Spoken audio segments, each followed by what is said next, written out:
When we open our eyes today and look around America, we see America not through the eyes of someone who has enjoyed the fruits of Americanism. We see America through the eyes of someone who has been the victim of Americanism. We don't see any American dream. We've experienced only the American nightmare. We haven't benefited from America's democracy. We've only suffered from America's hypocrisy. To understand the world, you must first understand a place like Mississippi. How I got over,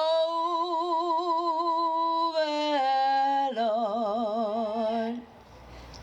How I made it over, yeah, Lord. You know my soul. Look back and wonder how I made it over.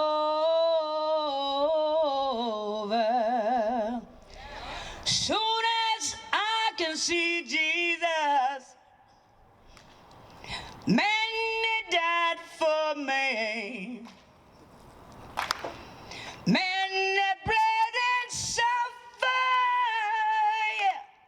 hung on Calvary. I want to thank him for how he brought me, and I want to thank God for how he taught me. Oh, thank my God how he kept me, and I want to thank him because he never left me, and then I want to thank him. Hey, hey, ho, ho, Confederate Spring has to go. Hey, hey, ho, Confederate Spring has to go. Hey, hey, ho, Confederate Spring has to go. When the governor and others can take the hard-earned property of the capital city and do what they will, we are not free. The 2016 Mississippi State Legislative Session was one of the most racist and reactionary legislative sessions in the history of the United States.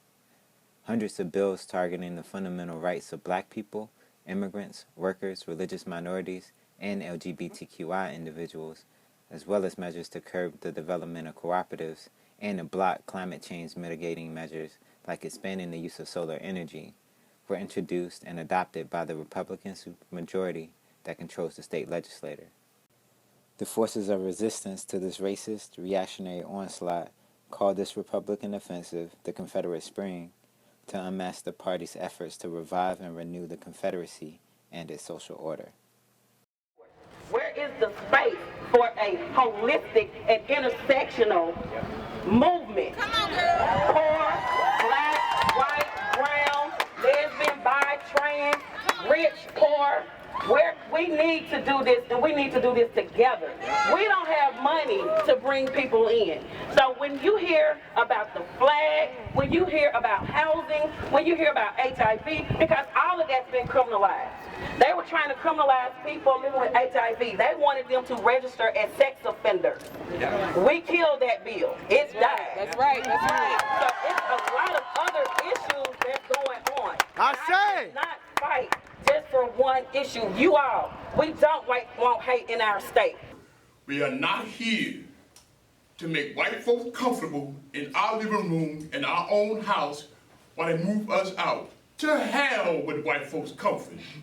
To hell with their interest. This is our city. We fight for it. This past February, following a dictate from the Jackson People's Assembly, the Malcolm X grassroots movement, Respect Our Black Dollars, and Cooperation Jackson launched the Coalition for Economic Justice to fight the Confederate Spring, particularly to fight several bills that were aimed at undermining and destroying black political power in the city of Jackson, which is the stronghold of progressive politics in the state. These bills included SB 2162, the Airport Takeover Bill, SB 2525, the Downtown Annexation Bill, SB 2306, the Racial Profiling Immigrant Targeting Bill, HB 1523, the LGBTQI Hate Bill, the initiatives to gut and pillage Jackson public schools with charters and privatization, the various water takeover initiatives, the Mississippi state flag, and Confederate Heritage Month, which was announced this past February during Black History Month. See, and today, when we see all of this stuff about taking over the airport, that is a racist act. It is a racist act because as long as you had white control of the city of Jackson, you never heard of any of that. But once we grew in population in terms of the black race, now the state, who has the same kind of mentality as the other state representative whose name was Eugene Hurst that killed a black man in Amet County, Liberty, Mississippi, still exists right here. And we have to understand that. As big as this is our city, this is our state, these are our streets, these are our buildings, so can we circle up? Everybody circle up. I need people to move. I'm not going to stop talking until we move. I need people to move and make a circle. Make a big circle. Make it big. Take up the whole street. We have to understand, as we talk about this 25-25, right? It really reminds me of all these medicine commercials, right? Where I got restless leg syndrome, right? And it's killing me, it's been nagging me my whole life, and the drug promises to get rid of it.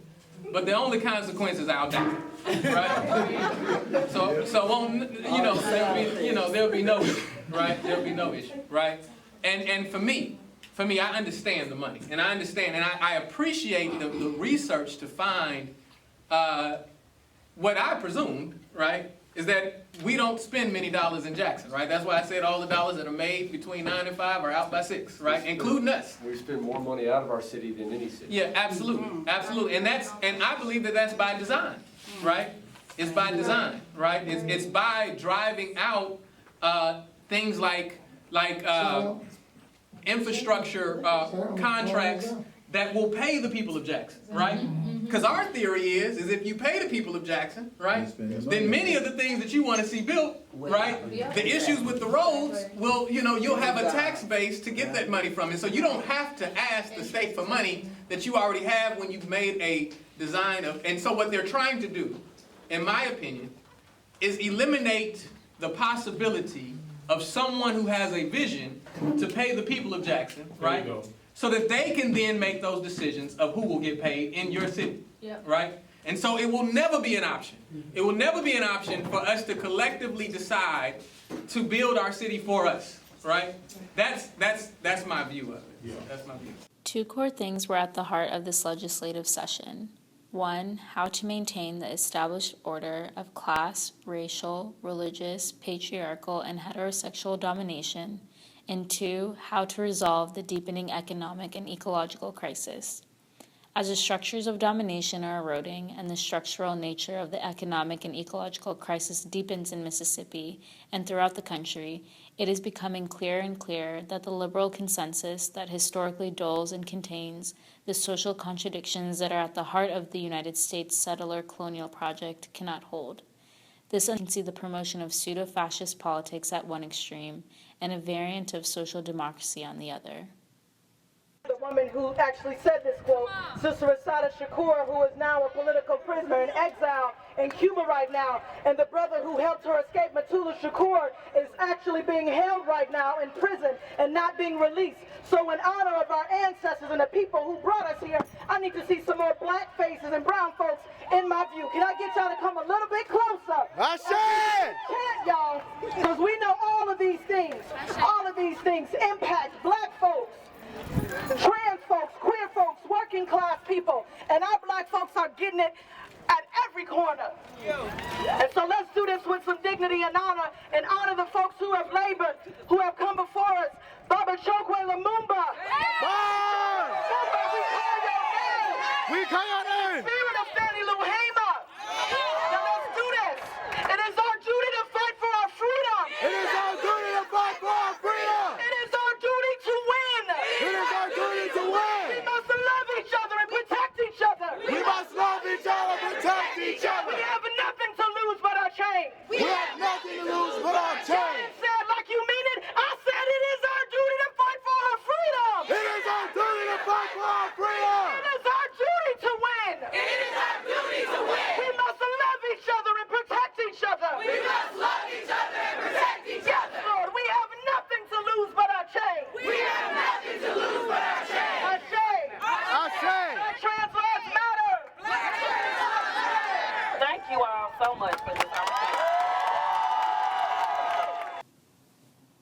How this crisis will ultimately be resolved is as of yet unknown.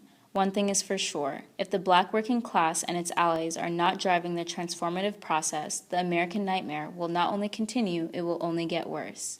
However, the resistance is growing and we must continue to feed it. I'm asking for the citizens of Jackson to unite to determine our own economic future. We're stronger together than apart. Invest in our community. I try not to buy anything outside of Jackson under any circumstances. All right?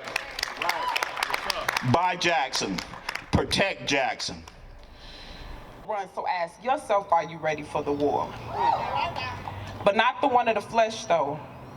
I'm talking the one against principalities that came with a dark and motivated wickedness when spiritual warfare breaks over our heads like bills and clouds, black bodies stacked in the streets like hills and mountains. If we must die, let it not be like hogs or hounds.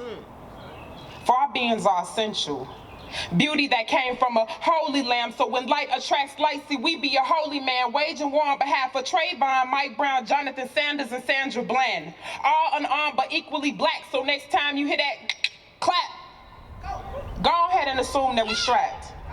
For a nation has a rise that will shoot back. I said a nation has a rise that will shoot back. I said a nation has a rise that will shoot back. Are you ready for the war? For this is the new Black initiative. Peace.